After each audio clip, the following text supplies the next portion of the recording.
Just a while ago, you have written the UPSC Preliminary 2025 Paper 1, and I hope you all have done well in the examination. As just now sir has introduced that I'll be taking the answer discussion for the history part of the exam. Fine.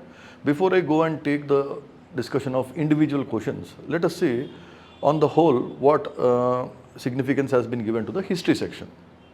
On the whole, we have got the weightage as 15 questions, which is a very decent importance given to the subject history, because as usual from last 10 years, if we take an average, the number of questions that have come from history in the preliminary examination has been 15 to 20. Now 15 is a very decent. Next, the analysis should be on the second parameter, that is the level of difficulty of the questions. How many of them are easy, medium and difficult. And if you observe, the previous trends has been that in the last few years, there were more number of difficult questions. What do I really mean by difficult? Difficult questions are those which do not generally come from the common sources that are available in the market, like NCERTs and any other standard book. Easy, by easy I mean questions have come directly from those standard books available, and even those questions are so straightforward that you need not really apply your brain very much. Medium are those questions where question is familiar to us, the topic is familiar, but we might get confused with one or two options. Okay, but in this year, we should thank UPSC that from 15 questions, in my opinion, any person who has done a basic study of all their standard sources properly, at least 12 questions they can get it right away correct. There is no question that you can, for these 12 questions, that you can go wrong, because if you have a good read person, well-read person, definitely you should get them right. Fine. And the third analysis that we should do with respect to the subject as such is the division of the questions according to the different components of the subject. That is, how many questions we have got from ancient, from medieval, from modern and art and culture. As usual, the same pattern has continued. Maximum questions have come from modern, nearly 7 questions. That is, out of 15 questions, 7 questions, nearly 50% of the questions have come from modern India. A decent number, 5 questions have come from ancient, 2 from medieval and 1 from art and culture. Fine. So a very, on the whole, I'll say a very decent question paper with respect to my section, that is history. Fine. With this basic analysis of the overall subject, let us now go into individual questions and see the answer keys. Now again, this session is not meant to give you elaborate answers and discussions for all these things. It's only to help you to understand to what level you have performed in the examination. Fine. So with this, let us go into each of this question. The first one, we are dealing with the set B, and in the set B, the questions from 21 to 30 are history, and from 71 to 74 and the 78th question. So on the whole 15, let us start. Set B.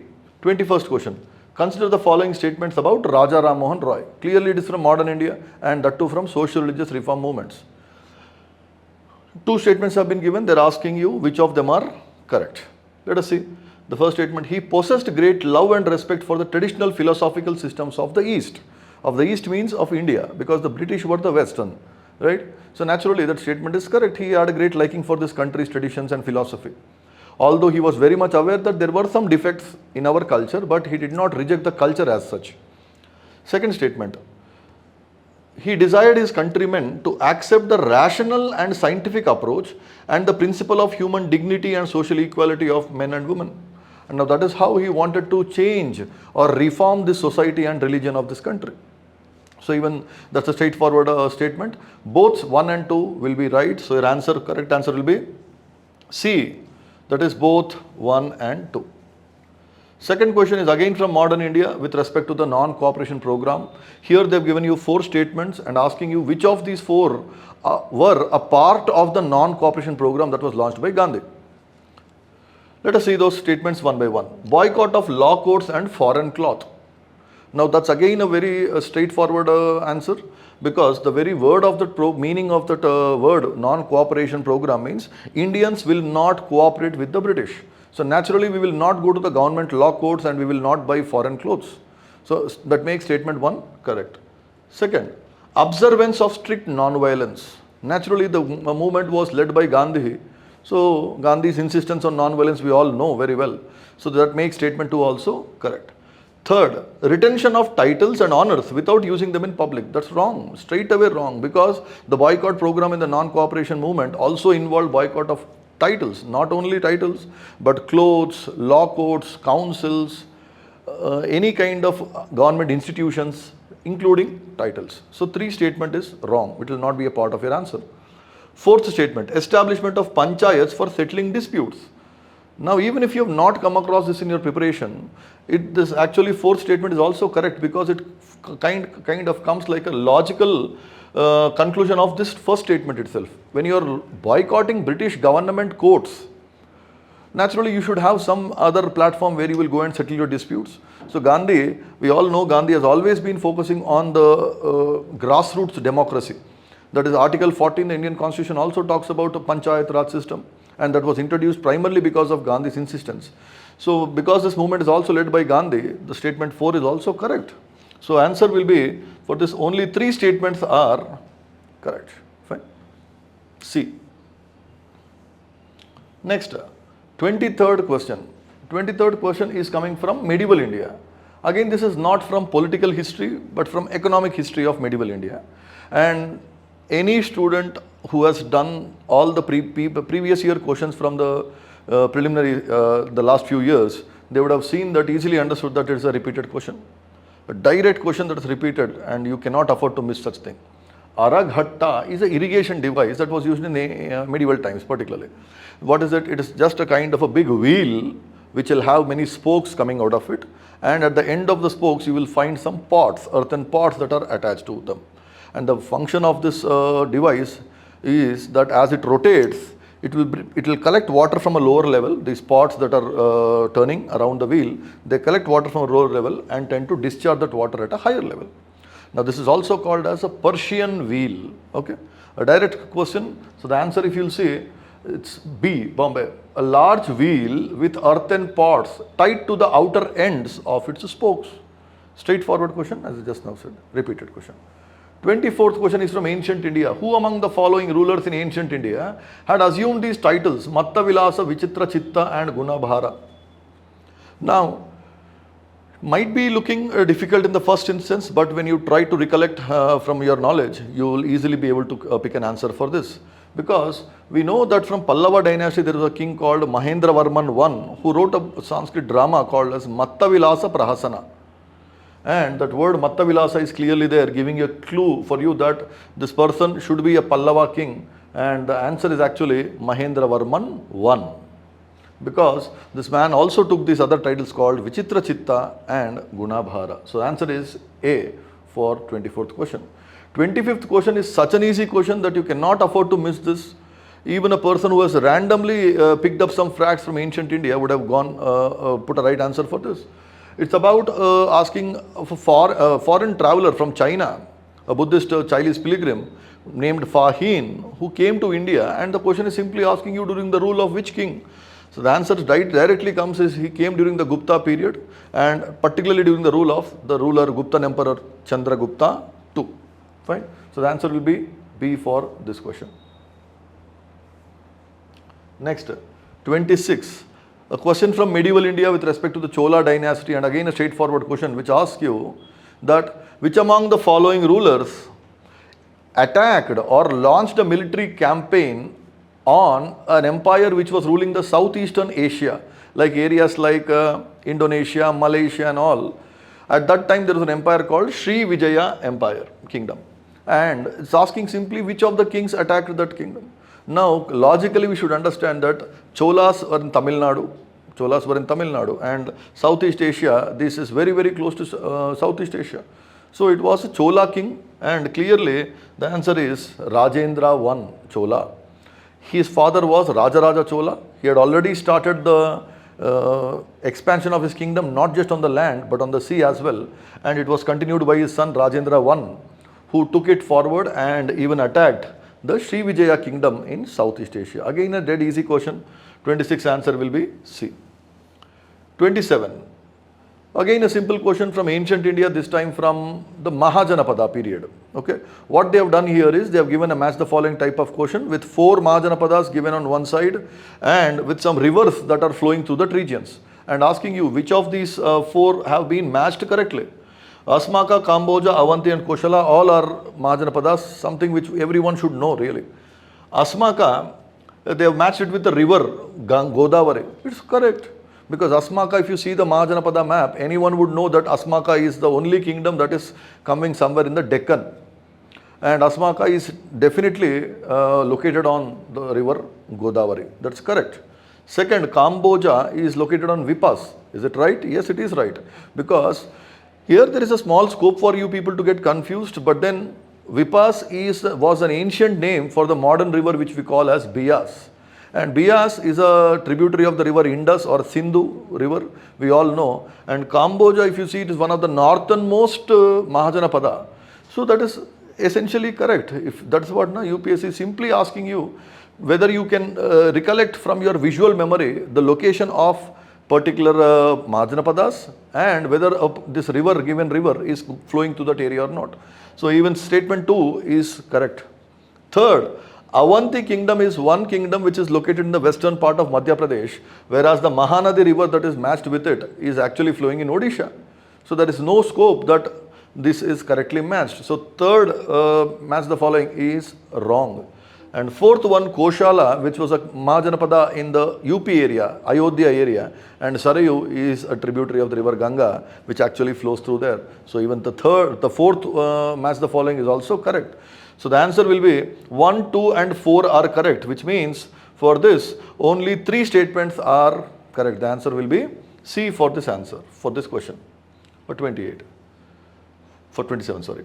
For 28th question is a slightly difficult question. This actually comes from art and culture, but it's not easy to guess it because you do not find the answer for this from the regular textbooks that we all read. Okay. Anyway, such questions I told you, there are 2 or 3 difficult questions. You can simply, without taking much of risk, you can actually leave those. Let us look at that question. The first Gandharva Mahavidyalaya, which was a music training school, was set up in 1901 by Vishnu Digambar Paluskar, where the answer is Lahore. Actually, the purpose of this school was to revive the Hindustani music, which is one of the classical music of India. As I said, it's a difficult question, but then don't worry. Instead of simply trying to guess randomly, it's better that we leave such kind of a question. Fine, but the answer is D, Lahore. Remember that. 28. Now the 29th question. Again, a straightforward question from ancient India with respect to Mauryan Empire's administrative system. And that's coming from Ashokan inscription. What they have done is they have given names of 3 officers, Pradeshika, Rajuka and Yukta, and asking you at which level these people were functioning in the hierarchy of the administration. Again, if anyone has some understanding of the administrative structure of the Mughal Empire, you will straight away put the answer as district level administration. Because at the highest level, there was the emperor with his council of ministers at the central level. So it cannot be level of central administration, cannot be the answer. These were definitely not the lowest level officers also. At the village level, you had officers like nearly almost village. There was like, in the cities, there was a person like Nagarika, and in the village, it was Gramika. So it cannot be village also. In the provincial level, you had a governor called Kumara.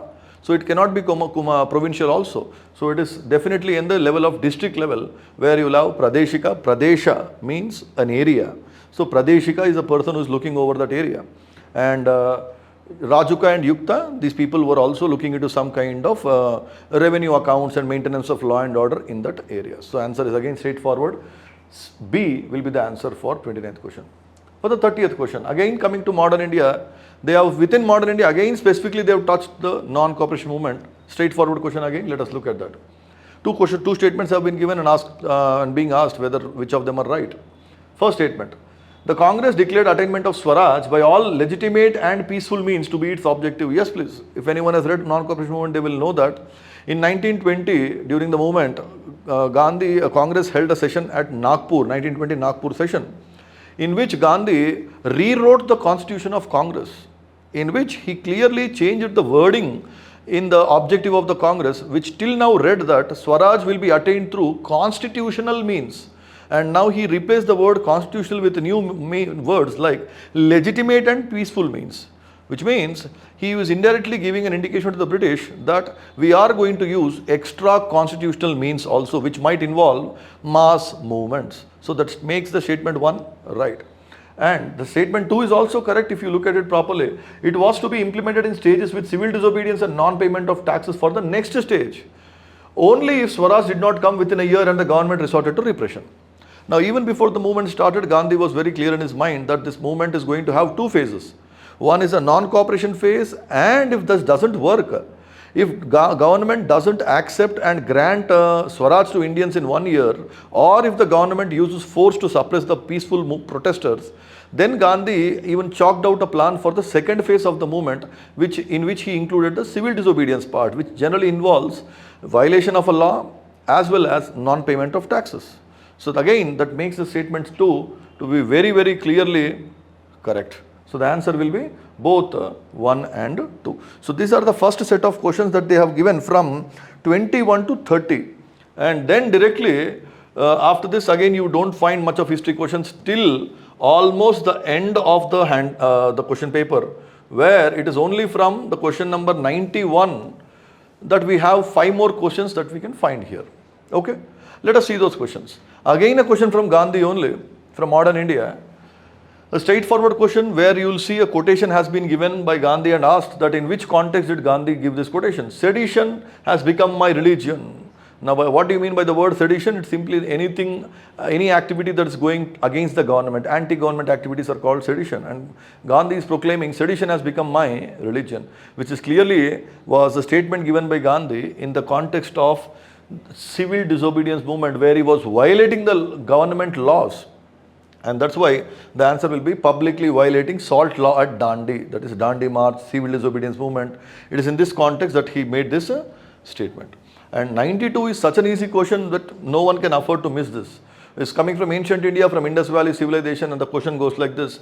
The famous female figurine known as dancing girl found at Mohenjo-daro is made of what raw material? And now I hope that answer is so clear. It's 92C, bronze. 93rd question is slightly on a difficult side, because although it is a question which is related to our knowledge, Chauri Chaura incident, we all know that is the incident after which there was so much violence, in which 22 men were killed, after which the non-cooperation movement was suspended by Gandhi. We all know that basic points, but then the question is slightly different. They are asking those people who were arrested in the Chauri Chaura incident, who provided the legal defense for those people? Now, slightly difficult, even if you leave such a question, not a much problem, because many of the people might tend to make a mistake here. And the answer goes is Madan Mohan Malviya and Krishna Kant. These were the two people who gave defense for those people who were arrested in the Chauri Chaura incident. Next is another question on Gandhi with respect to his program towards Harijans. Who are Harijans? Harijans are those people, the name given by Gandhi to the people who were at that time called as depressed classes, and today they are called as scheduled castes or the Dalits. Now, when did Gandhi start a movement for Harijans? That is the question. What made him launch a particular campaign for abolishing untouchability? If you all should recollect that in 1932 there was a pact between Ambedkar and Gandhi called as Pune Pact, and that came after after Ambedkar was demanding separate electorates for depressed classes, and Gandhi opposed that. And when finally Gandhi succeeded in coercing Ambedkar that it is not correct to give Dalits a separate electorates, and after Ambedkar got compromised and signed the Pune Pact, in order to pacify the sentiments of the depressed classes or Dalits, Gandhi started a campaign to bring them into solidarity with Congress. And as part of that, the Pune Pact, soon after this, he started this campaign called as Harijan campaign. Again, a straightforward question. There is nothing much that we need to get confused over there. And then after that, another simple question, last question from history section is in the question number 98, where a question from modern India again, from Social Justice Reform Movement chapter, straightforward question. Who among the following was a founder of a movement called Self-Respect Movement? No need to even look into the options properly, because the answer is straightforward. Periyar E.V. Ramaswamy Naikar. Fine. With this, we close the discussion for the history part of the questions. I hope you people have done well, and all those people who have done their work well, their preparation, they should have definitely found the question paper to be on an easier side. And given the nature of these questions, I expect that definitely the cutoff will be higher than the last few years. Thank you so much. See you again.